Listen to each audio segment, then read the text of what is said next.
The phrase, "it's all in your head," echoes in my memory like a silent mantra, a constant reminder of the most frustrating and, ironically, most misunderstood advice I've ever been given. It's not a platitude, but a turning point that shaped my perception of mental health and how we deal with our inner struggles. The context in which this statement emerged was a period of intense anxiety, where intrusive thoughts and disturbing physical sensations seemed to have a life of their own, ruling my daily life with an iron rein. I sought validation, a light at the end of the tunnel, an explanation for the turmoil that consumed me.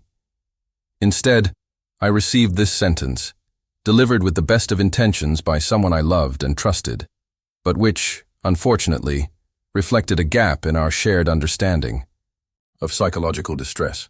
The uniqueness of this account lies precisely in the deconstruction of this seemingly simple phrase. Far from being an endorsement of neglect or invalidation, experience has taught me that what's in the head is actually the epicenter of a complex and multifaceted reality. The head is not just a passive receptacle for thoughts, but a battlefield where synapses clash, neurotransmitters fluctuate, and emotions manifest in concrete biochemical and neurological ways.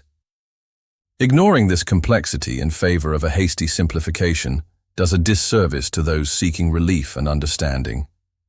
The temptation to label difficult experiences as merely in the head often arises from a place of discomfort and helplessness in the listener, incapable of offering a tangible solution. The fundamental problem lies in the dissociation this phrase fosters. It creates an invisible barrier between body and mind, suggesting that psychological suffering is less real or less valid than obvious physical pain. If you break your arm, the pain is undeniable, the cast is visible, and the need for recovery is clear.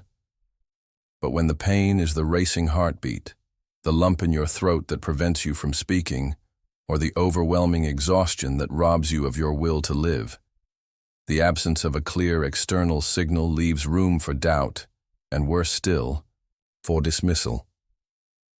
This journey I propose here is about bridging this gap, about connecting the dots between what we feel and what happens on a physiological level, showing that things in our heads have immensely real and material implications.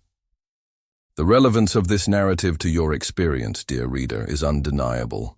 How many times have you felt your own validity questioned by expressions like these?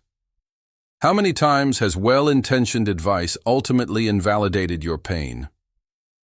This is not just my account, but an echo of the experiences of countless individuals who struggle with their own inner demons, often facing stigma and misunderstanding from a world that still struggles to embrace the fullness of human experience.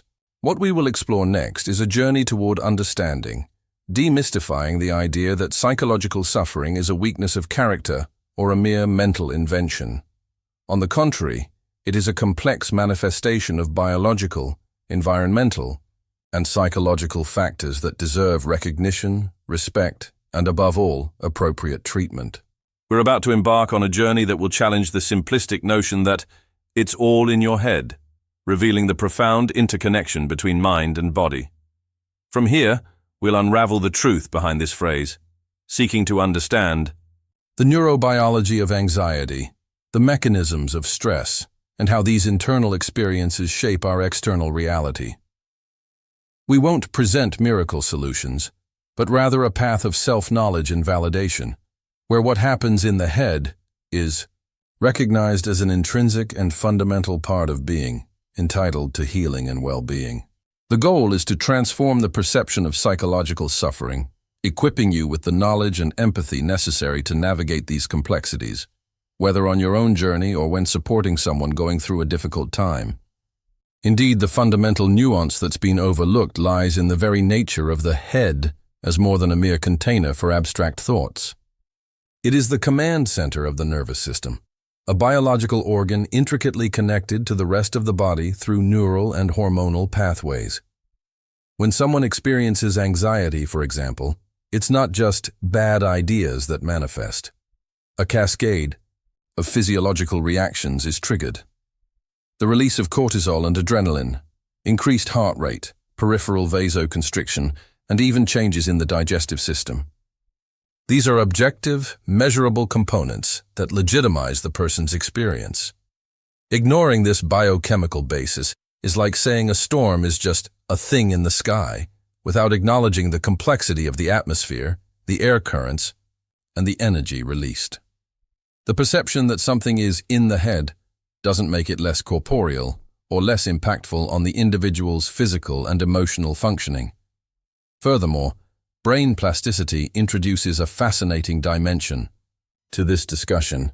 The way our brains restructure themselves in response to experiences, learning, and even trauma or deprivation demonstrates that the head is not a static entity.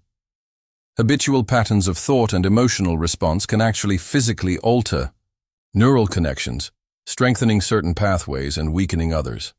Thus, when someone internalizes the idea that their difficulties are just in their head, and if this internalization persists, it can inadvertently solidify these neural pathways, making the pattern of suffering more resilient. Rather than being liberating advice, it paradoxically becomes a self-fulfilling prophecy that perpetuates the cycle. Think of it like molding clay. If you constantly push it in a certain direction, it takes the desired shape, making it more difficult to reverse the process without conscious, directed effort. On the other hand, the very subjectivity of human experience demands attention. While there are common biological and neurological bases for certain conditions, the way each individual perceives, interprets, and reacts to these events is unique. Attributing something to being just in your head often disregards the personal context, life experiences, values, and beliefs that shape this internal perception. For someone who has experienced a significant loss and is dealing with grief, deep introspection about their feelings can be a natural process of elaboration, not a baseless obsession. Similarly, for an artist who finds inspiration in their intense emotions, the intensity of what is happening internally is the very raw material of their creation. To delegitimize this subjectivity is to erase an essential part of each person's identity and process. Consequently, the most constructive approach is not to deny the internal origin of suffering, but rather to understand it in its entirety. Rather than dismissing what's in the head as unreal or imaginary, we must recognize that the mind is a complex system that dynamically interacts with the body and the environment.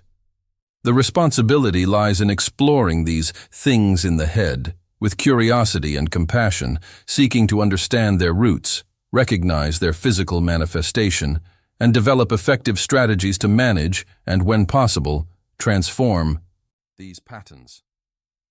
It is an invitation to deepen our empathy and enhance our listening skills, both for ourselves and for others, recognizing the intrinsic validity of all human experience, regardless of its apparent origin. Reflecting on this journey thus far, it becomes clear that the complex tapestry of human suffering cannot be reduced to a single simplistic dimension. The intrinsic interconnection between what resides in our innermost sphere and its tangible manifestation in the external world is a common thread that resonates profoundly. The way our internal perceptions intertwine with biological processes and the very structure of our being is the key to unlocking the true nature of what once seemed a simple, dismissive assertion. The nuances we explore converge toward a broader understanding, where the head reveals itself not as an isolated refuge, but as a dynamic epicenter of our entire existence. By considering how our experiences shape the very architecture of our minds, we envision a panorama where what is felt and what is physically real operate in continuous symbiosis. This perspective invites us to transcend old dichotomies, embracing the wholeness of being. The journey has led us to a point of clarity where the understanding of subjectivity, combined with the recognition of objective foundations, offers us a more complete spectrum of the human condition. The accumulation of these insights prepares us for a more accurate look at the ultimate implications of this exploration. As we approach the final reflection, it's natural to feel that previously hidden layers of complexity begin to unfold, revealing a clearer path. The fragments of wisdom we've gathered along this path function like pieces of a puzzle, whose edges now fit together with surprising harmony. The transition to the conclusion, therefore, occurs in the recognition that the questions initially raised have ramifications that lead us to a territory of deeper and more applicable understanding. This convergence, subtle and powerful, anticipates the synthesis that lies ahead.